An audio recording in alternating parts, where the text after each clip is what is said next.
Movie की शुरुआत एक घर को दिखाते हुए होती है जिसके अंदर एक महिला जिसका नाम मार्गरेट होता है काफी ज्यादा पेन में होती है क्योंकि वो एक बच्चे को जन्म देने वाली है और उसे काफी ज्यादा लेबर पेन हो रहा था। उसके बिस्तर पर चारों तरफ खून ही खून था और उसकी मदद के लिए भी वहाँ कोई नहीं था। वो ईश्वर से कहती है, हे ईश्वर, मैं मरने वाली हूँ, मेरी मदद करो। वो ईश्वर को प्रे करते हुए काफी जोर से पुश करती है और फाइनली उसकी डिलीवरी हो जाती है। ये एक बहुत ही प्यारी और सुंदर सी बच्ची थी, लेकिन मार्गरेट जैसे पागल सी हो गई थी। वो बड़बड़ाते हुए खुद से बोलती है, कट इट डाउन, यानी इसे मार देना चाहिए। और वो उसे मारने के लिए बगल से एक कैंची भी उठा लेती है, लेकिन जैसे ही वो उसे मारने जाती है उस छोटी सी बच्ची की आंखें अपनी माँ को देखती हैं और ये देखकर फाइनली मार्गरेट की ममता जाग उठती है और वो उसे गोद में उठा लेती है। अब सीन शिफ्ट होता है और हमें काफी साल के बाद का समय दिखाया जाता है जहाँ वो छोटी सी बच्ची अब काफी बड़ी हो चुकी थी और उसका नाम कैरी होता है। कैरी एक इंट्रोवर्ट, शाय और एंटी सोशल टाइप की लड़की थी जिसे लोगों से ज्यादा घुलना मिलना पसंद नहीं था। खैर, हमें स्कूल का सीन दिखाया जाता है जहाँ पूल में वॉलीबॉल का मैच चल रहा था जिसमें कैरी ने भी पार्टिसिपेट किया था। तभी बॉल सीधा कैरी के सामने आकर गिरता है। कैरी मानो वहाँ जम सी गई थी, बट कोच के बोलने पर कैरी उस बॉल को पास करती है, बट तभी गलती से वो बॉल सीधा सू के सर पर जाकर लगती है। बट वहाँ सू कैरी को कुछ नहीं बोलती और फिर वो सब वहाँ से सार लेने के लिए चले जाते हैं। कैरी भी सार ले रही होती है, बट तभी कैरी देखती है कि उसके हाथों में ढेर सारा खून लगा हुआ है। वो इस चीज से काफी ज्यादा घबरा जाती है और पागलों की तरह चिल्लाने लगती है। वो बाकी सारी लड़कियों से मदद की गुहार भी लगाती है, बट बाकी लड़कियां उसकी मदद करने की बजाय उसका मजाक उड़ाने लगती हैं। असल में यहाँ कैरी को उसका पहला मेंस्ट्रुअल पीरियड आया हुआ था, लेकिन उसे पीरियड्स के बारे में कोई भी नॉलेज नहीं था, जिस कारण से वो खून देखकर बहुत ही ज्यादा डर जाती है और पागलों की तरह चिल्लाते हुए हेल्प मांगने लगती है। लेकिन बाकी लड़कियां कैरी के इस हालत को देखकर उसे टीज करने लगती हैं। इवन उनमें से एक लड़की जिसका नाम क्रिस था और वो उस ग्रुप की काइंड ऑफ लीडर थी, उसने कैरी की इस हालत की वीडियो शूट कर ली। बट तभी वहाँ उन सब की जिम टीचर मिस रिटा आ जाती हैं और वो सिचुएशन को कंट्रोल कर लेती हैं। नेक्स्ट सीन में मिस रिटा कैरी को लेकर प्रिंसिपल ऑफिस में जाती हैं, जहाँ कैरी के लाख मना करने के बावजूद भी प्रिंसिपल कैरी की माँ को इन्फॉर्म कर देते हैं, जिसके बाद कैरी और भी ज्यादा घबरा जाती है और हम देख पाते हैं कि पास में रखा पानी का जार मानो उबलने लगता है और उबलते उबलते एकदम से फट जाता है, जिससे प्रिंसिपल और मिस रिटा दोनों ही घबरा जाते हैं। नेक्स्ट सीन में हम देखते हैं कि जब कैरी अपने घर जाती है तो उसकी माँ लगातार अपने सर को दीवार पर मारे जा रही थी और ईश्वर से प्रार्थना कर रही थी कि उसकी बेटी को माफ कर दे, उससे गलती हो गई। कैरी वहाँ हिम्मत जुटाकर अपनी माँ से बात करती है और उससे पूछती है कि उसने कभी पीरियड्स के बारे में उसे कुछ क्यों नहीं बताया। लेकिन मार्गरेट यहाँ पीरियड्स या इस तरह की किसी भी चीज को पाप मानती थी। वो कैरी को भी पापी मानते हुए उसे अब्यूज करने लगती है और उसका हाथ पकड़कर घसीटते हुए एक क्लोजेट में बंद कर देती है, जहाँ वो कैरी को अपने पापों के लिए ईश्वर से माफी मांगने के लिए बोलती है। उस क्लोजेट के अंदर कैरी पागलों की तरह चिल्ला रही थी, बट तभी क्लोजेट का दरवाजा बीच से फट जाता है और एज ए ऑडियंस हमें कैरी के पावर्स की थोड़ी सी झलक देखने को मिलती है। ये देखकर अंदर बैठी कैरी और बाहर मार्गरेट दोनों पूरी ही तरह शॉक्ड हो जाते हैं। इधर हमें सू को दिखाया जाता है जो अपने बॉयफ्रेंड टॉमी के साथ थी। सू काफी चिंतित होती है और उसे कैरी के लिए काफी बुरा भी लग रहा था। सू कन्फेस करती है कि कैरी के इंसिडेंट में बाकी सभी के साथ वो भी इन्वॉल्व थी,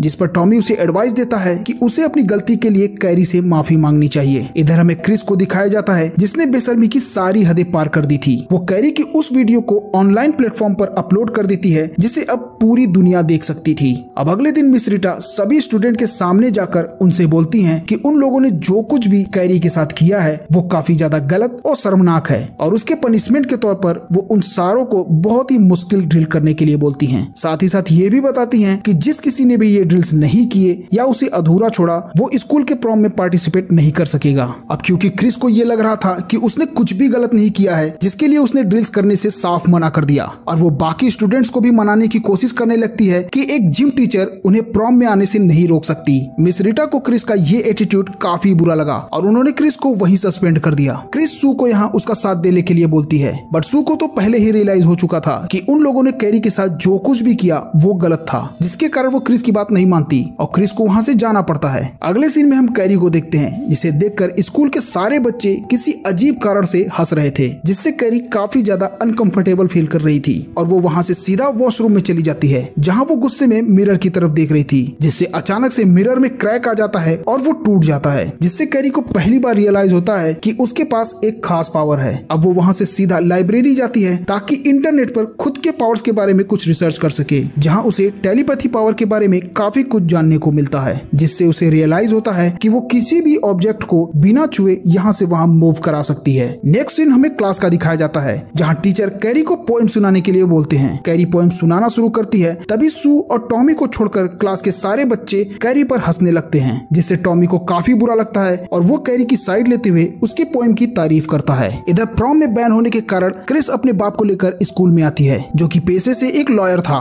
जहाँ वो सस्पेंशन को हटाने के लिए प्रिंसिपल को धमकी देने लगता है। तभी मिस रीटा बताती है कि कैरी की शॉर वाली वीडियो किसी ने यूट्यूब पर अपलोड कर दिया है और उनका पूरा शक क्रिस पर है, जिसे प्रूफ करने के लिए मिस रीटा क्रिस का फोन मांगती है। इवन उसके डैड के बोलने पर भी वो अपना फोन चेक नहीं करवाती और वहाँ से भाग जाती है। जिसके बाद हमें उसी रात कैरी को दिखाया जाता है, जहाँ उसे अच्छे से अपने पावर्स पर कंट्रोल करना आ गया था। इसके बाद हमें सू और टॉमी को दिखाया जाता है, जहाँ सू कैरी के लिए काफी बुरा फील कर रही थी और वो बदले में कैरी के लिए कुछ अच्छा करना चाहती थी। तभी अचानक उसे याद आता है कि क्लास में टॉमी द्वारा उसे सपोर्ट करने पर वो टॉमी से काफी अट्रैक्ट फील कर रही थी, इसीलिए वो टॉमी से बोलती है कि वो प्रॉम में उसकी जगह कैरी को लेकर जाए, जिससे उसे काफी अच्छा फील होगा। पहले तो टॉमी इस बात के लिए मना कर देता है, बट सू के काफी इंसिस्ट करने पर वो मान जाता है और सीधे कैफेटेरिया में जाकर कैरी को प्रॉम में चलने के लिए पूछ लेता है। लेकिन कैरी को यहाँ ये सब एक प्रैंक लग रहा था, जिस वजह से वो टॉमी को कोई रिप्लाई दिए बगैर वहाँ से चली जाती है। इधर टॉमी को कोई जवाब ना मिलने पर वो कैरी के घर चला जाता है, जहाँ कैरी उसे घर के बाहर ही रोक लेती है। यहाँ टॉमी के बहुत रिक्वेस्ट करने के बाद कैरी टॉमी के साथ प्रॉम नाइट पर चलने के लिए हाँ बोल देती है। इसके बाद हम कैरी को एक मार्केट में देखते हैं, जहाँ पर वो प्रॉम नाइट में जाने के लिए एक सुंदर सी ड्रेस खरीदने आई थी।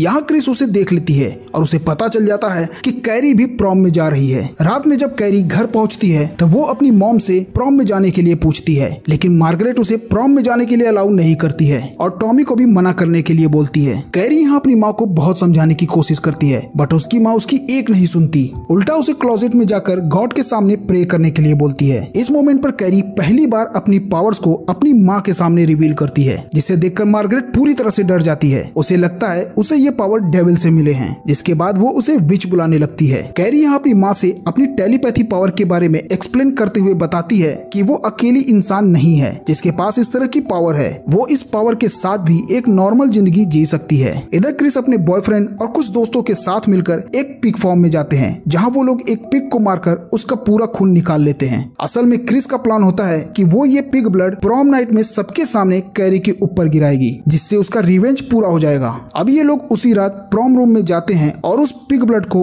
एक बकेट में डालकर उस स्टेज के ऊपर लटका देते हैं। अब हमें प्रॉम नाइट का दिन दिखाया जाता है, जहाँ कैरी अपनी ड्रेस खुद से बना रही होती है और वो काफी ज्यादा एक्साइटेड होती है। इवनिंग में जब टॉमी उसे लेने आता है तो मार्गरेट उसे फिर से रोकने की कोशिश करती है, लेकिन कैरी अपनी पावर से मार्गरेट का मुंह बंद कर देती है और उसे क्लोजेट के अंदर डाल देती है। प्रॉम में जाने के बाद वो काफी खुश होती है, साथ ही साथ वो नर्वस भी होती है। टॉमी भी उसके साथ काफी अच्छा बिहेव कर रहा होता है, दोनों साथ में डांस करते हैं। बट तभी क्रिस अपने बॉयफ्रेंड के साथ एक फ्रेंड की मदद से प्रॉम में घुस जाती है और सीधे उस जगह पर जाती है जहां उसने बकेट लटकाया हुआ था। उसने प्रॉम किंग और क्वीन के वोटिंग रिजल्ट को भी चेंज करवा दिया था, जिससे टॉमी और कैरी प्रॉम किंग और क्वीन बन जाते हैं। इधर बैक स्टेज में क्रिस सू को मैसेज करती है, जिससे सू को शक हो जाता है कि क्रिस जरूर कुछ गड़बड़ करने वाली है, जिससे वो जल्दी से प्रॉम पर जाने लगती है। इधर रिजल्ट अनाउंस होने के बाद कैरी और टॉमी स्टेज पर जाते हैं, लेकिन तभी सू प्रॉम में आ जाती है, जो स्टेज के ऊपर लटक रहे बकेट को नोटिस कर लेती है। वो जैसे ही कैरी को वार्न करने जाती है,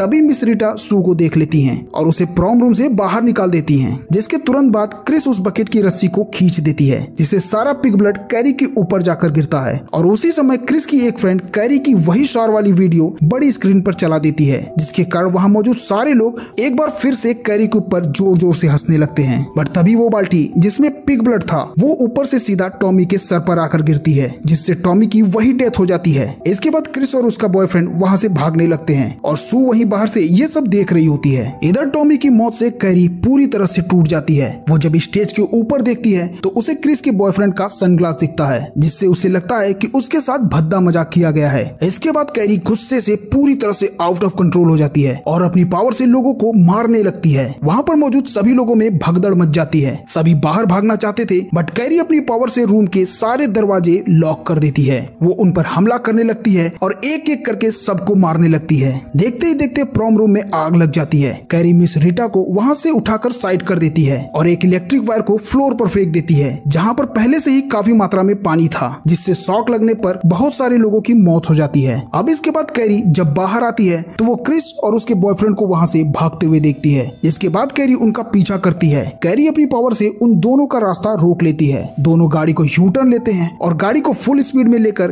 कैरी को मारने की कोशिश करते हैं, मगर कैरी अपनी पावर से गाड़ी को रोक लेती है, जिससे क्रिस के बॉयफ्रेंड की बुरी तरह से नाक टूटती है और ज्यादा ब्लड लॉस होने के कारण वो वहीं पर दम तोड़ देता है। जिसके बाद क्रिस वहां से भागने की कोशिश करती है, लेकिन कैरी अपनी पावर यूज करते हुए क्रिस को उसकी गाड़ी से उठाकर गैस स्टेशन के अंदर फेंक देती है, जिससे एक बड़ा धमाका होता है और क्रिस की वही मौत हो जाती है। इन सब के बाद कैरी अपने घर पहुंचती है। वहां पर वो देखती है कि उसकी माँ उस क्लोजेट में नहीं है जहां पर उसने उनको बंद किया था। कैरी सीधा नहाने जाती है और नहाने के बाद वो अपनी माँ से मिलती है और उनसे उस रात की सारी बातें बताती है कि कैसे उन सारे लोगों ने उसका मजाक बनाया। मार्गरेट वहाँ कैरी को बताती है कि उसे कैरी को बहुत पहले ही मार देना चाहिए था। वो आगे बताती है कि मार्गरेट और कैरी के पिता सेक्सुअल इंटरकोर्स को एक पाप मानते थे, लेकिन एक दिन नशे की हालत में उसके पिता ने उसकी माँ का रेप कर दिया, जिसकी वजह से कैरी पैदा हुई। और यही वजह थी कि मूवी की शुरुआत में मार्गरेट उस छोटी सी बच्ची को मारना चाहती थी, क्योंकि वो उसे एक डेविल का श्राप मानती थी। इसी दौरान मार्गरेट कैरी पर हमला कर देती है और कैरी पर चाकू से कई बार स्टैब करती है। तभी कैरी अपना पावर यूज करती है और अपनी माँ को हवा में लेविटेट करा देती है। उसके गुस्से की वजह से घर के सारे नाइफ और सीजर्स भी हवा में लेविटेट करने लगते हैं और उन्हीं नाइफ और सीजर्स से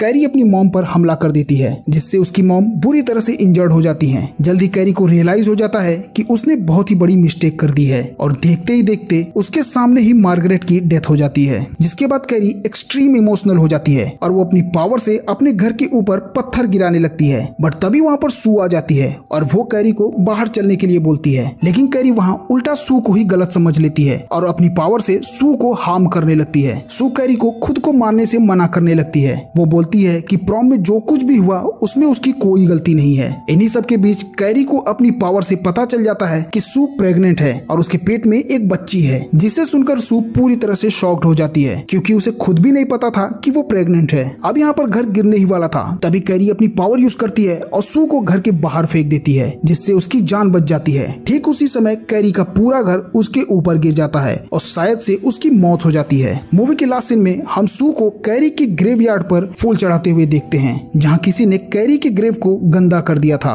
तभी अचानक सू के पेट में काफी तेज पेन शुरू हो जाता है और अगले ही पल हम सू को डिलीवरी रूम में देखते हैं, जहाँ उसकी डिलीवरी होने वाली है। लेकिन तभी अचानक से उसका पेट फटता है और हमें उसमें से एक हाथ बाहर आते हुए दिखता है। सू डर से चिल्लाने लगती है, लेकिन तभी उसकी मॉम आकर उसे संभालती है। यानी कि ये सिर्फ सू का एक बुरा सपना था और ये मूवी यहीं पर खत्म हो जाती है। तो दोस्तों, ये थी कैरी मूवी की कहानी। आपको आज की ये वीडियो कैसी लगी है हमें कमेंट्स करके जरूर बताना। और दोस्तों, अगर आपको भी किसी मूवी का एक्सप्लेनेशन चाहिए तो मूवी का नाम हमें कमेंट्स में बताएं। मैं पूरी कोशिश करके आपके लिए वो वीडियो जरूर बनाऊंगा।